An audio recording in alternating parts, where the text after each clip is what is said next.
네, 오늘 우리에게 주신 하나님 말씀은 다니엘 4장 19절부터 마지막 절 말씀입니다. 다니엘 4장 19절부터 37절 말씀으로 성경은 1239쪽입니다. 다 찾으신 줄 알고 한 절씩 교독하겠습니다. 벨드사살이라 이름한 다니엘이 한동안 놀라며 마음으로 번민하는지라 왕이 그에게 말하여 이르기를 벨드사살아 너는 이 꿈과 그 해석으로 말미암아 번민할 것이 아니니라. 벨드사살이 대답하여 이르되 내 주여 그 꿈은 왕을 미워하는 자에게 응하며 그 해석은 왕의 대적에게 응하기를 원하나이다. 왕께서 보신 그 나무가 자라서 견고하여 지고 그 높이는 하늘에 닿았으니 땅 끝에서도 보이겠고 그 잎사귀는 아름답고 그 열매는 많아서 만민의 먹을 것이 될 만하고 들짐승은 그 아래에 살며 공중에 나는 새는 그 가지에 깃들었나이다. 왕이여 이 나무는 곧 왕이시라. 이는 왕이 자라서 견고하여 지고 창대하사 하늘에 닿으시며 땅 끝까지 미치심이니이다. 왕이 보신즉 한 순찰자 한 거룩한 자가 하늘에서 내려와서 이르기를 그 나무를 베어 없애라. 그러나 그 뿌리의 그루터기는 땅에 남겨두고 새와 노줄로 동이고 그것을 들풀 가운데에 두라. 그것이 하늘 이슬에 젖고 또 들짐승들과 더불어 제 몫을 얻으며 7대를 지내리라 하였나이다. 왕이여 그 해석은 이러하니이다. 곧 내 주 왕에게 미칠 것이라. 왕이 사람에게서 쫓겨나서 들짐승과 함께 살며 소처럼 풀을 먹으며 하늘 이슬에 젖을 것이요 이와 같이 7대를 지낼 것이라. 그때에 지극히 높으신 이가 사람의 나라를 다스리시며 자기의 뜻대로 그것을 누구에게든지 주시는 줄을 아시리이다. 또 그들이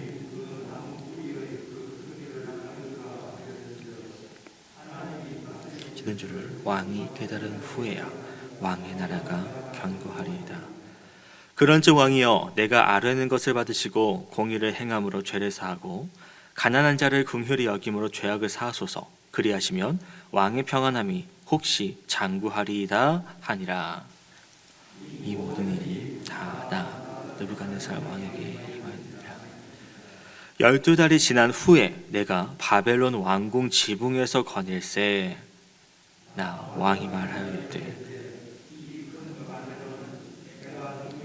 권세로 건설하며 나의 도적으로 삼고 이것으로 나의 이 말이 아직도 나 왕의 입에 있을 때에 하늘에서 소리가 내려 이르되 느부갓네살 왕아 내게 말하노니 나라의 왕위가 내게서 떠나느니라. 네가 사람에게서 쫓겨나서 들짐승과 함께 살면서 소처럼 널 부르볼 것이요 이와 같이 7대를 지나서 그 지극히 높으시니까 다스리시며 자기의 뜻대로 그것을 누구에게든지 주시는 줄을 알기까지 이르려 하더라. 바로 그때에 이 일이 나 느부갓네살에게 응함으로 내가 사람에게 쫓겨나서 소처럼 풀을 먹으며 몸이 하늘 이슬에 젖고 머리털이 독수리 털과 같이 자랐고 손톱은 새 발톱과 같이 되었더라. 그 기한이 느부갓네살이 하늘을 우러러 보았더니 내 숙명이 다시 내게로 돌아온지라. 이에 내가 지극히 높으신 이에게 감사하며 영생하시는 이를 찬양하고 경배하였더니 그 권세는 영원하고 땅에 모든 사람들을 없는 것 같이 여기시며 하늘의 군대에게든지 땅의 사람에게든지 그는 자기 뜻대로 행하시나니 그의 손에 금하든지 혹시 이르기를 네가 무엇을 하느냐고 할 자가 아무도 없도다. 내 충명이 내게로 돌아왔고 또 내 나라의 영광에 대하여도 내 위엄과 영웅이 내게로 돌아왔고 또 나의 모사들과 관원들이 내게 찾아오니 내가 내 나라에서 다시 세움을 받고 또 지극히 마지막 절 다 같이 읽겠습니다. 그러므로 지금 나 느부갓네살은 하늘의 왕을 찬양하며 칭송하며 경배하노니 그의 일이 다 진실하고 그의 행하심이 의로우심으로 교만하게 행하는 자를 그가 능히 낮추심이라. 아멘. 네, 좀 긴 본문 말씀이었습니다. 오늘 본문을 이제 보면 다니엘이 이제 느부갓네살 왕이 꿈꾼 것을 또 이제 해석하는 장면인데요. 이제 잘 아시다시피 이제 하나님께서 다니엘에게 1장에서 이제 모든 환상과 꿈을 깨닫게 하는 능력을 주셨었고, 그리고 이미 한 번 꿈 해석을 했던 장면이 있었습니다. 그러니까 느부갓네살 왕은 그때도 해석을 했으니 이번에도 다니엘이 잘 해석하겠구나 하면서 다니엘을 불러서 물어보는데, 문제는 다니엘이 이 꿈을 듣고 반응이 마음으로 번민했다라고 이야기합니다. 번민했다라는 말은요, 이제 당황했다, 이제 좀 놀랐다, 그런 의미거든요.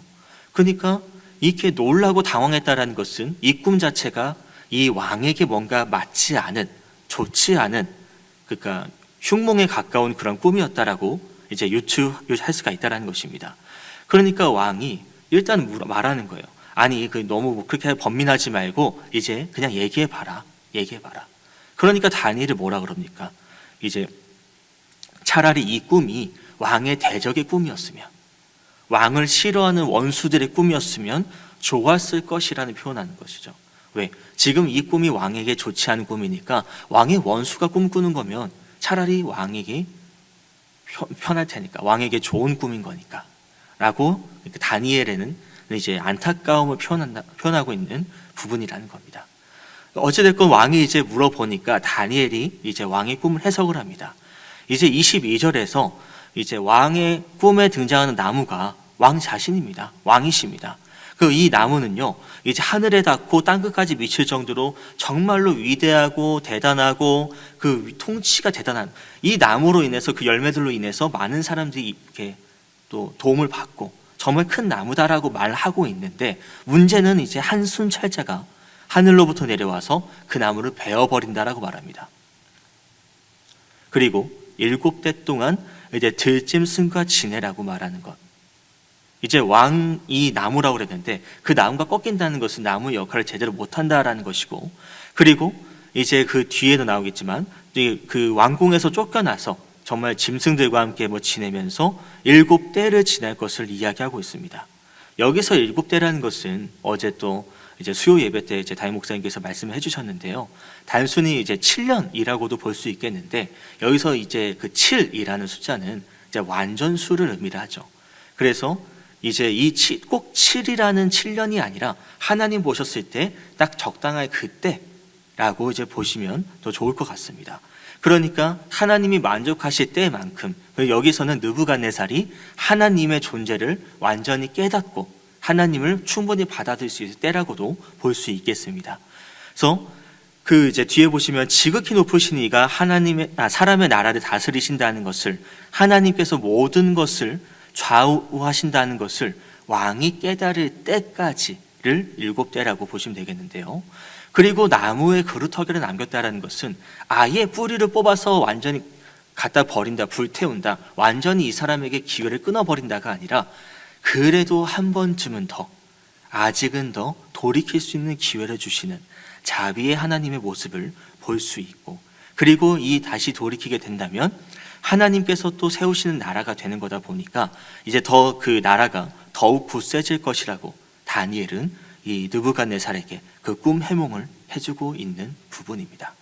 그러니까 하나님께서 이제 죄인들을 벌하실 때도 한 번 더 기회를 주시는 자비의 모습이라는 것을 말씀드렸습니다. 그리고 27절에 보면은 다니엘이 또 이런 말을 합니다. 지금이라도 왕께서 자신이 지은 죄 회개하고 뉘우치고 죄에서 멀어지고 가난한 자에게 긍휼, 자비를 베풀면 혹시라도 이 꿈이 왕에게서 조금 멀어질 수 있는, 이 지금 심판의 내용이, 왕에게 불행한 이 내용이 조금이라도 멀어질 수 있는, 그러니까 이렇게 하시면 어떻겠냐라는 권면을 전하고 있다는 것이죠. 그러니까 다니엘이 죄를 멀리하라, 죄를 회개하라는 것은 하나님에게서 어긋난 것이 죄지 않습니까?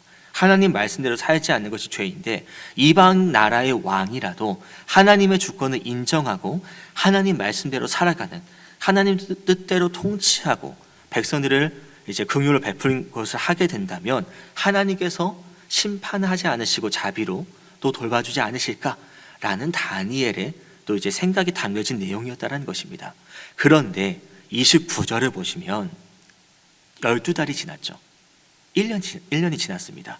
그리고 느부갓네살은 이제 왕궁의 지붕, 이제 그 옥상에서 이제 걸어 다니는 장면이 나오는데요.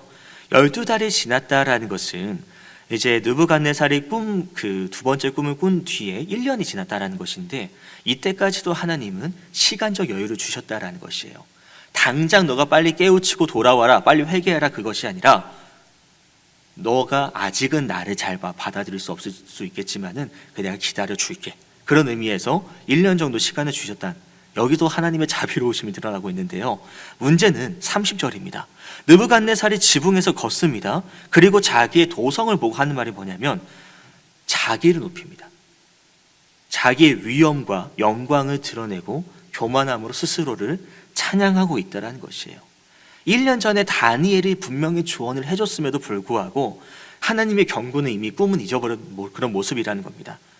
뭐 어떤 의미로는 이게 바로 내게 드러나지 않으니까 내가 뭐 시간 이거 그냥 개꿈인가 보다, 죄송합니다, 개꿈인가 보다 하고 그냥 넘어가는 부분일 수도 있겠습니다만, 어찌됐건 느부갓네살은 그것을 잊었던 기억하고 있던지 간에 자신의 교만함을 놓지 않았다라는 것이에요. 바벨론이라는 그 나라도 하나님께서 의도하셨기 때문에, 하나님의 섭리 가운데 있기 때문에 그 나라가 확장되고 바로 세워진 건데도 불구하고 느부갓네살 자기 입장에서는 내가 세운 나라, 내가 만든 나라, 내가 이룬 나라, 자기를 높이고 있었다라는 겁니다. 그러니까 31절에 보시면 무섭습니다. 그 왕의 말이 입에서 떠나기도 전에, 그 말이 끝나기도 전에 하늘에서 소리가 들립니다. 이제 하시는 말씀이 보면 나라의 왕이, 그게 느부갓네살 너에게서 떠나갔다라고 말하고 있어요.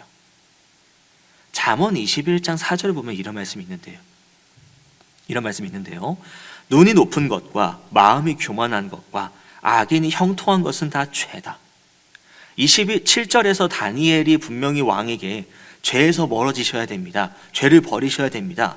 죄악을 버리셔야 됩니다. 그래야지 그 왕의 자리가, 왕권이 조금이라도 더 유지될 수 있습니다라고 말을 해줬음에도 불구하고요, 느부갓네살은 이 죄를, 교만의 죄를 범해버렸고요. 결국 하나님의 메시지가, 하나님의 음성이 느부갓네살에게 임합니다. 그래서 32절에 보시면 1년 전에 보여주셨던 그 꿈이 이제 이루어지는 거예요. 느부갓네살을 왕궁에서 쫓아내서 들짐승과 함께 살고 소처럼 풀을 뜯어먹는 비참한 시세로 만들어진다는 그 꿈, 그것을 말씀하시고 이루십니다. 그래서 33절 보시면 그대로 그 일이 일어나지 않습니까? 그리고 사람에게 쫓겨나서 소처럼 풀 먹고 몸이 이슬에 젖고 머리털이 독수리처럼 자랐고 손톱이 새발톱처럼 자랐고, 한 왕의 모습이 정말로 비참한 모습이 되었습니다. 정말 짐승처럼 살아갑니다. 그래서 이 장면을 봤을 때 정말로 이제 사람에서 쫓겨났다니까 뭐 어디 들판에서 돌아다닌 거라고 볼 수도 있겠고요. 아니면 이제 사람에서 쫓겨났다고 하니까 어딘가 그래도 왕인데 지금 어디 뭐 격리돼서 순간적으로 뭐 반란이 일어난 건지 뭔지 모르겠지만 격리가 돼서 그런 좀 비참한 모습 일 수도 있겠습니다. 뭐 중요한 것은 뭐 이거다 저거다라기보다도 뭐 정신병인지 그냥 격리된 건지 모르겠지만 어찌됐건 그 원인 자체가 그 권위자의 그 모습에서 정말 이 처량한 모습까지, 비참한 모습까지 내려간 것은 자신의 교만 그리고 그 죄악 때문이라는 것입니다. 교만이라는 것은 내가 높아지는 거죠. 그러니까 주변 사람들의 충고, 주변 사람들의 조언이 들리지가 않는 거예요. 왜? 내가 정답이니까 말입니다. 이 교만 때문에 느부갓네살은 회개하고 가난한 자를 이제 보살피라, 긍휼로 베풀라는 그런 충언을 잊어버려서 결국 이런 모습이 되었습니다. 그리고 34절입니다. 7대가 되었죠. 7대가 다 찼습니다. 그 기한이 찼고 느부갓네살은 본 모습으로 돌아옵니다. 총명을 되찾습니다. 그리고 바로 하는 장면이 뭐냐면 가장 높으시고 영원하신 하나님을 찬송합니다. 영광을 돌립니다. 하나님의 통치, 하나님의 나라가 영원하다고 고백하고 있는 것이에요. 그렇게 높은 자리, 권력층의 권력을 누리고 있는 그 자리에서는 하나님이란 존재, 하나님의 그 높으심, 통치하심이 전혀 와닿지 않았지만 낮아지고 보니까, 내가 낮아져 보니까 이게 하나님의 통치구나, 이게 하나님의 일하심이구나, 하나님이 이 땅에서 하시는 일은 그 누구도, 어떤 인간도, 어떤 우상도 막을 수 없다라는 것을 느부갓네살은 깨달았기에 하나님을 높이 찬양합니다. 이것을 깨달으니까 이제 하나님은 느부갓네살의 왕권을 회복시켜 주십니다. 그리고 그의 위엄과 광명을 받게 하셨고, 그리고 그의 위세가 점점 더 커지게 해주셨습니다.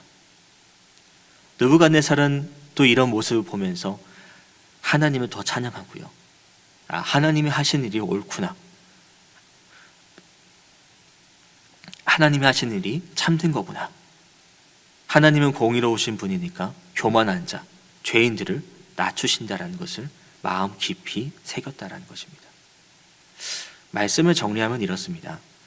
오늘 말씀은요, 다니엘 2장 21절 말씀에 보면 하나님이 때와 계절을 바뀌게 하시고 왕들을 패하기도 하시고 세우기도 하신다는 그 말씀이 구체적으로 드러나는 장면이라는 겁니다. 2장 그리고 4장에서요, 다니엘, 2장 4장도 그렇고 다니엘 중심 주제를 보면 하나님께서 역사를 주관하시는 거고요. 그리고 민족이나 나라의 운명을 주관하시는 분, 결정하시는 분이라는 겁니다. 우리가 보는 역사는요, 힘 대 힘의 싸움이에요. 사람과 사람의 싸움이에요. 권력과 권력의 싸움입니다. 그리고 누가 더 센지, 누가 더 강한지, 정말 그 강대국들의 싸움밖에는 보이지 않습니다만, 실제로는 이 바벨론도 하나님의 주관 가운데, 하나님의 섭리 가운데 성장하기도 무너지기도 하는 것을 보여주고 있다는 것이죠. 아무리 강한 나라라도 하나님이 맡겨주신 역할을 수행하지 못하면 떨어지고, 온전히 또 수행했다가 이제 때가 되면 떠나기도 하는 그런 그냥 일부 존재일 뿐이라는 것입니다. 하나님 앞에서 교만한 자는요, 이방인이든 유대인이든 하나님의 백성이든 그 누구든지 낮아지게 됩니다. 왜냐? 하나님만이 홀로 높임 받으시는 분이기 때문입니다. 이 땅에는 영원한 승리, 영원한 권력 아무것도 없고요. 그저 하나님의 뜻, 하나님의 통치, 하나님의 섭리만이 있다는 것입니다. 그래서 우리는 볼 때마다 좀 답답한 부분들이 보일지도 모르겠습니다. 왜 하나님께서 이렇게 인도하실까? 왜 이렇게 통치하실까라는 그런 물음표가 떠오를 수도 있겠습니다. 그러나 하나님은 지금도 살아계셔서 이 나라를, 이 땅을 통치하시고 계시는 것을 우리는 말씀을 통해서도, 그리고 지금 이 순간에도 마음에 새기는 시간이 돼야 될 것입니다. 왜냐하면 하나님은 우리의 인생의 주인이시기 때문입니다. 우리의 머리가 되시는 분이기 때문입니다. 그런 내 주인이시고 내 머리 되시는 분의 통치를 인정하며 살아간다면 정말로 이해가 안 되는 그런 상황도, 복잡한 세상 속에서도 하나님께서 일하실 것을 믿고 나아가는 확신이 있기 때문에 우리는 흔들리지 않고 넘어지지 않고 온전히 나아갈 수 있을 것입니다. 그런 하나님만을 믿으며 살아갈 수 있는 모두가 되시길 바랍니다. 개인적으로 묵상하도록 하겠습니다.